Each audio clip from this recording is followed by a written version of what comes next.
Good morning, everyone, on this lekker chilly Wednesday morning. As Dinesh mentioned, my name is Peter. I am from a company called EE, and there goes the camera. Sorry about that. Just give me half a second. Okay. I'm from a company called EECMS, a company dealing in employment equity and ensuring that companies throughout South Africa are in total and full employment equity compliance. Okay, so first of all, Ari, to you and your team, to QASA, from our side, thanks a million for the opportunity to have a discussion here today. I'm just quickly going to share my screen. Barry, I'm going to share my screen. If you can just tell me whether it did share on your side, please. Yes, it does. Okay, thank you very much. Okay, colleagues, today, look, with regards to the employment equity legislation, certain companies in South Africa need to comply with the Act. If you employ 50 or more people at your entity, you are deemed a designated employer. And if you employ less than 50 people, you need to look at the industry that your company operates in and then verify your annual turnover to see whether it's above that threshold. So, just give you an example. If you employ less than 50 people and you operate in the agricultural industry and your turnover is more than 6 million rand per annum, because that's their industry threshold, then you are also deemed a designated employer and need to comply with the Employment Equity Act. Okay, manufacturing is 30 million, retail 45 million, etc., etc. Okay, so I'm not going to elaborate on that too much. I will provide you with our website address where you can also go and view and review whether, number one, your company is deemed a designated employer and needs to comply with certain things. So, in a nutshell, designated employers, number one, you need to have certain HR policies in place. You need to have, number one, an employment equity committee. That committee needs to meet 4 times per annum, in other words, quarterly. And then you need to appoint an employment equity manager with certain roles and responsibilities pertaining to the drafting of, amongst others, an affirmative action policy, a non discrimination policy, recruitment policies, and so I can go on. Okay, so how does that slot within the session pertaining to disabilities in this lovely webinar today? If you look at, as an example, your non-discrimination policy, as per the current legislation, no employee may in any policy and or in practice discriminate against any disabled person in South Africa. Okay, so things like that you will need to review and ensure that those are based in your policies. Okay, and I know there was a question earlier where someone, one of the delegates asked and said, but what if you have suddenly a disabled person? Maybe the person never used to be disabled, maybe a motor vehicle accident, as an example, wheelchair bound, and then disabled. What you will need to do pertaining to the Employment Equity Act is you would need to look at the EEA1 document. You can maybe take note of this. The EA1 document is the declaration of the employee. Okay, and if any employee stipulates on that document, there is a question, disabled, yes or no, you can utilize that document when you submit relevant reports to the Department of Employment and Labor, and that will suffice as the declaration of that person deeming him or herself being disabled. Okay, so let's have a look. What I'd like to discuss today, just because it falls in with the Department of Employment and Labor, and we spoke a little bit about employment equity and the definition that Ari had mentioned about the definition pertaining to employment equity on disabilities, and there's various definitions throughout relevant sectors and or regulatory departments. So I would love to discuss today EIP targets. Okay, in a nutshell, you have your committee, you have your EE manager, that's need to be compliance by law.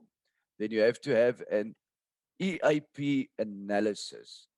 Again, EIP stands for Economically Active Population.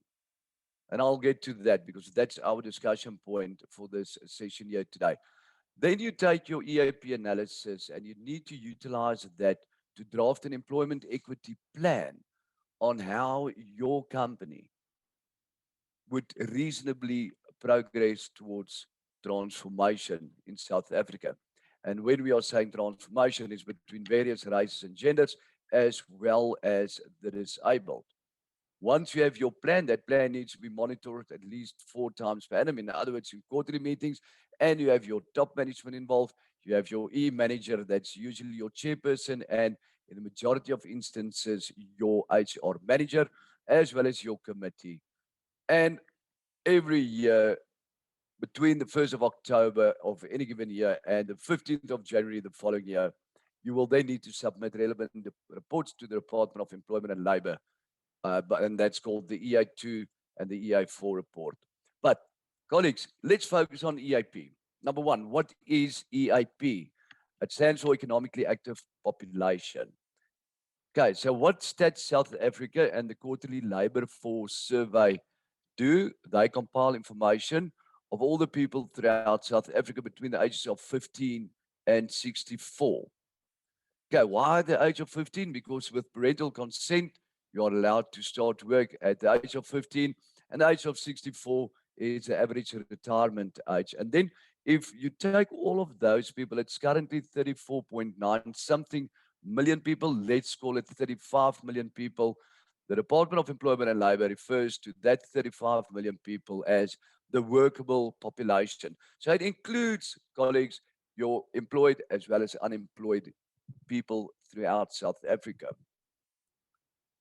Then the department, Stats South Africa, and the Quarterly Labor Force Survey, and they say, out of that 35 million people deemed the workable population, what is the percentage of African males? What is the percentage of colored males, of Indian males, of white males? And then what is the percentage of your African females, colored females, Indian females, and white females? Okay, there's no statistics available for foreign nationals, so those statistics are 0 for males and 0 for females, being foreign nationals. Okay. Then the department would like to see that companies try their best, that when they employ and or recruit, to try and achieve those EIP targets. And the good news I have for you today is when you pop me an email, and I will supply with the relevant email address, I will be able to provide you with the latest statistics. It was released this Saturday. Hence the reason why when the Neshri and QASA asked us to talk a little bit about employment equity, we thought since it came out and was released less than a week ago, that would be a lovely discussion point. Okay, we have also noted that the Department of Employment and Labor, which is the governing body or the regulator, are placing much more emphasis on companies pertaining to EIP, EIP, EIP. In other words, did you employ in the correct race and gender? So let's assume that 60, let's call it, let's assume 47.3% out of that 35 million people equals African males. Then the department would like to see that you try your best to, across the board, throughout the company, try your best to employ according to the latest targets, which I will mail to you.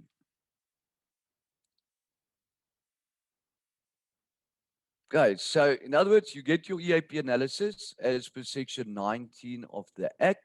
If you do not have that analysis in place, the repercussion is a proposed penalty of 1.5 million rand or 2% of turnover, the highest of. Okay, so colleagues, if you are deemed a designated employer, it's something that you do not submit to the Department of Employment and Labor. However, should they investigate a company, you have to have that separately in your employment equity file. So how do we determine that quantitative analysis? What's the purpose?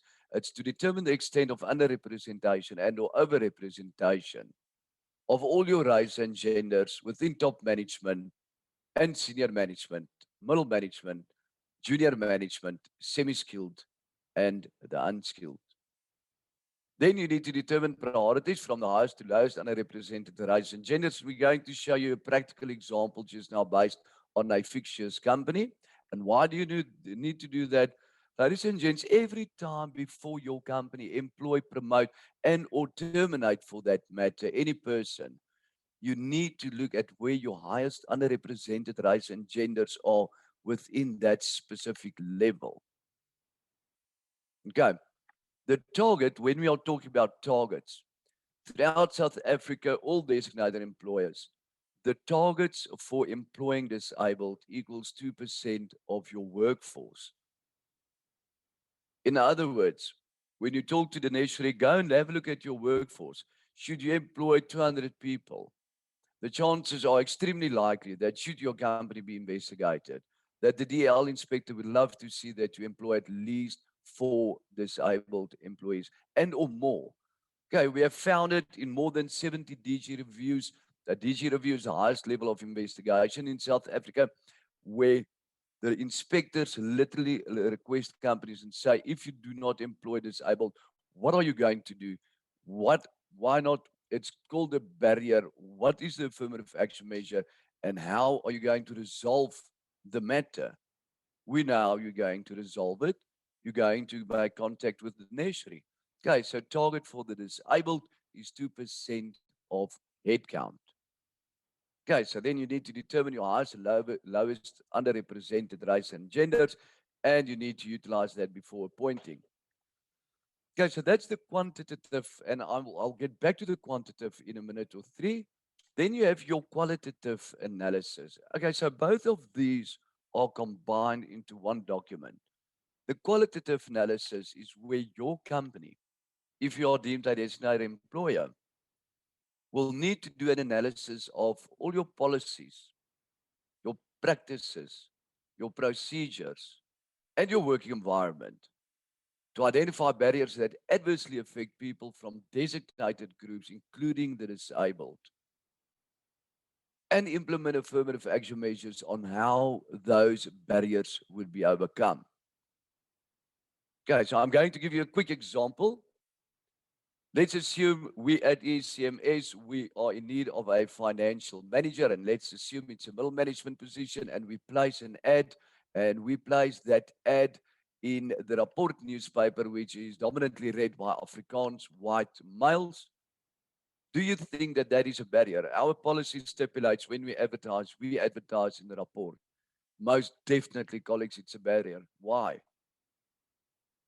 We are excluding the majority and or a pool of people throughout South Africa the opportunity to apply for that open position. So now our policy needs to be rectified. What are we going to do? Going forward, we will advertise through social media, Facebook, PNet. We might even implement a career opportunities tab on our website. Why? Because then you are including a pool of people, including the disabled, the opportunity to apply for that position. Okay, so you need to identify those affirmative action measures due to lack of information.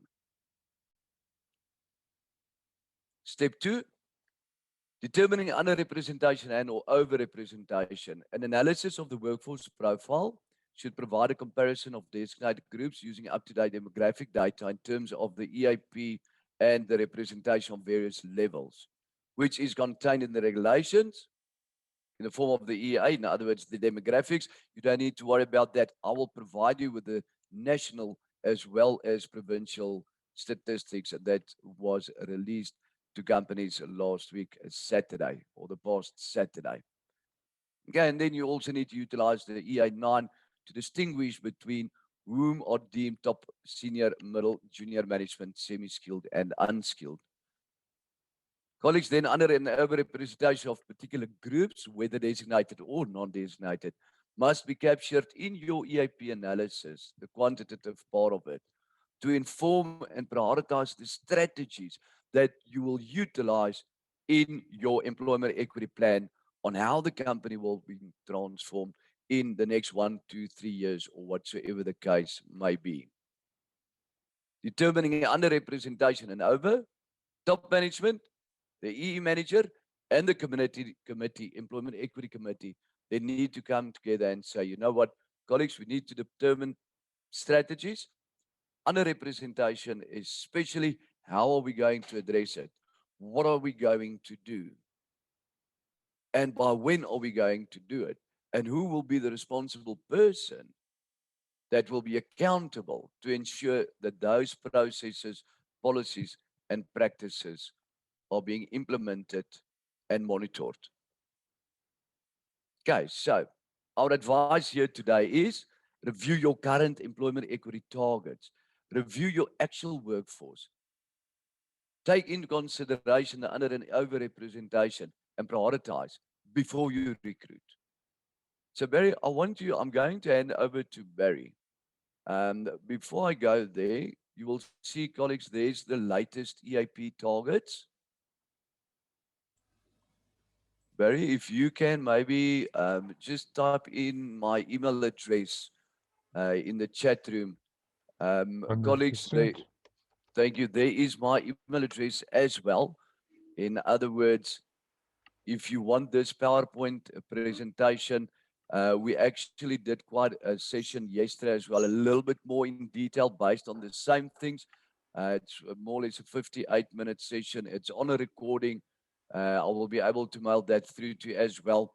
And then what we also mail you is the Employment Equity Act and the proposed, the amendments during 2014. Okay, but there you can see my email address as well as our website address.